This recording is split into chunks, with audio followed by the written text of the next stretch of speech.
All right, I'm Dr. Craig. I'm an educational psychologist and the creator of BarkingDogs.net, and I'm here once again representing the Barking Dogs Coalition. The production you're watching now is the 6th in a sequence series of 8 videos we've made about the barking laws. Now, this particular video, the one you're watching now, is a general overview of the con job the dog industry ran on the American public that led to these unenforceable barking laws and brought about the de facto legalization of chronic barking. However, if you'd like to jump over to any of our other videos about the barking laws, just go to the description section below. There you'll find annotated links to all of our barking law videos. Or just click on the link now appearing on your screen. Okay, so here we go. When it comes to forcing your neighbor to quiet his barking dog, the barking laws are useless. Most definitely, I have communicated with hundreds of barking victims, and I've never yet met anyone who was able to quiet his neighbor's dog by turning to the law. That's how worthless those laws are. The fact is that there are actually no viable barking laws in place anywhere in the United States or any place else as far as I can tell. Now, to be sure, pretty much every jurisdiction has gone to the trouble of creating the illusion that there's a barking law in place, which is to say that there's something written down in the legal code that makes it sound like there's a legal prohibition against chronic barking. But none of those laws can be enforced. And a law that can't be enforced is at best a legal apparition, which is to say that it's just a con job. Now, if you've never tried to quiet a neighbor's dog by working through the law, then the idea that the barking laws are unenforceable may seem far-fetched to you. But then again, if you've never tried to quiet your neighbor's dog by working through the law, then this video mostly isn't meant for you anyway. This production is aimed primarily at the people who have tried to quiet their neighbor's dog by turning to the law, along with the people who plan on trying to do that in the near future. And those people already know, or they're about to find out, that what I'm telling you was right on the money.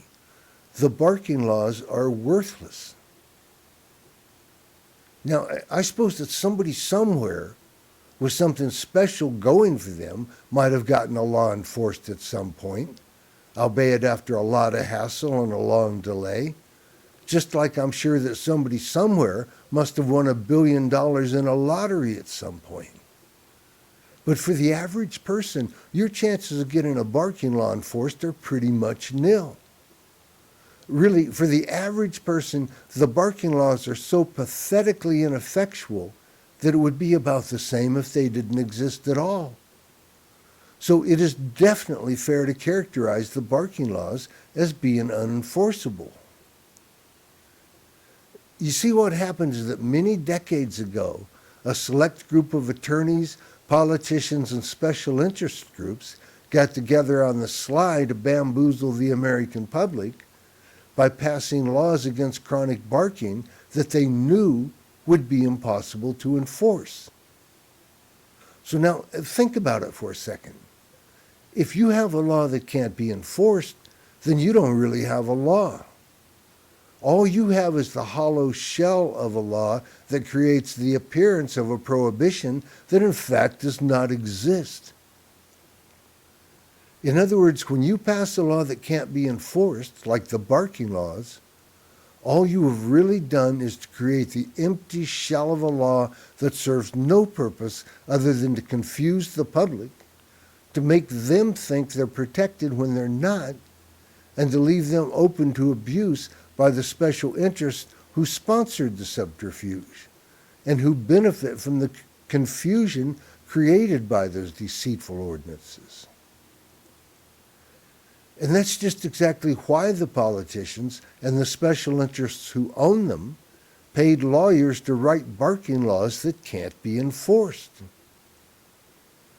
Their goal was to forestall the possible future passage of effective barking laws by preempting them with unenforceable laws. thereby causing the electorate to believe that there is effective regulation in place when in fact none exists.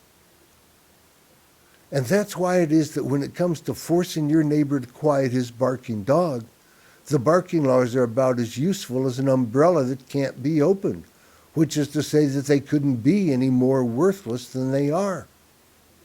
Just ask anyone who ever turned to the law for help with a neighbor's barking dog.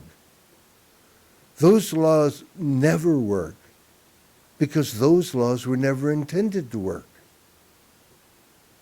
Indeed, forcing your barking dog neighbor to behave responsibly was never any part of what those laws were intended to do.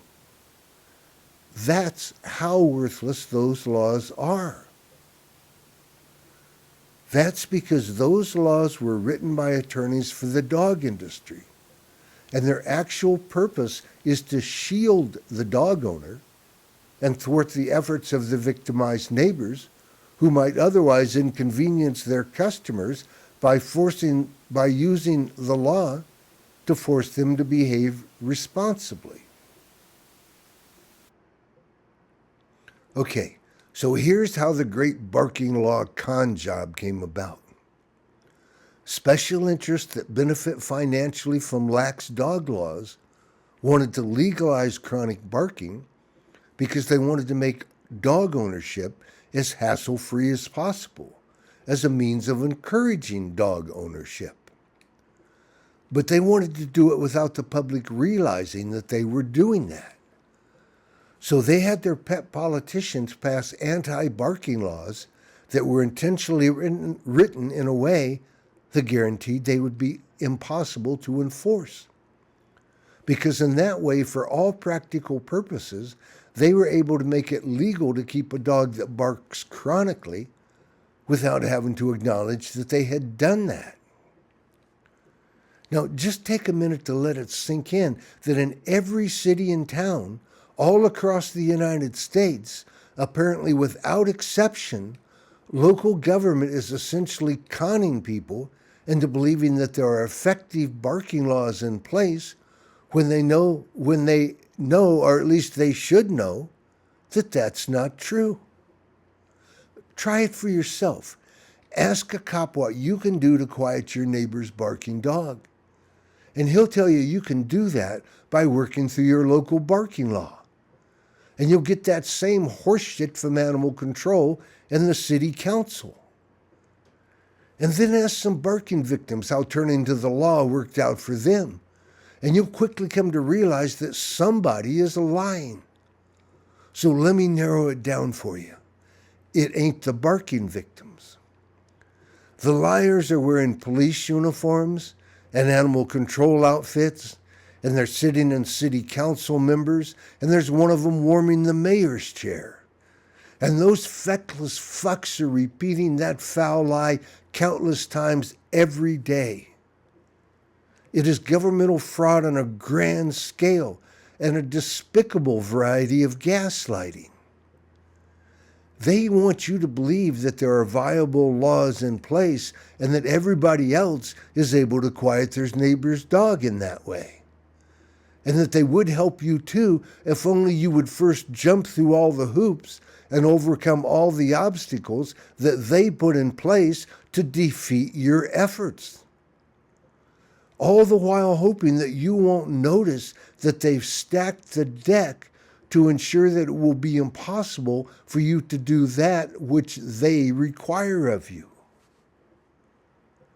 Indeed, they want you to believe that it's all your fault, to make it less likely that the blame will fall on the dog lobbyists dog loyalists who head your local government, who in fact actually are to blame for the fact that your home was awash in the noise of someone else's barking dog.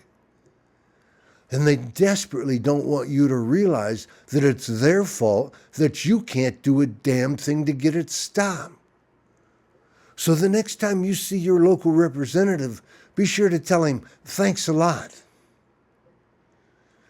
The politicians knew people would not stand for it if their elected officials, who are supposed to be looking out for their interests, had caved into industry demands and essentially made it legal for their neighbor's dog to bark until their lives are ruined, their property values have tanked, their health is destroyed, and their families come apart. So they perpetuate this fraud on the public to make people think there is a legal remedy to a neighbor's barking dog, when in fact none exists, thanks to them and the way they sold us out. So the police, who become so indignant when they catch people lying to them, prevaricate, dissimulate, and in general lie their asses off every day, telling people who are begging for help that they can quiet their neighbors' dogs themselves by working through the local laws, when they know damn well those bogus laws are altogether unenforceable. Enough subterfuge. The police and animal control really just need to start coming out and telling people the truth. Just tell the barking victims right up front that for all practical purposes, there are no barking laws in existence. I'd also really enjoy it if the cops gave all the barking victims their city councilman's personal telephone number so they can call and wake that fucker up at home every time their neighbor's dog wakes them up in the middle of the night. I think that'd be great.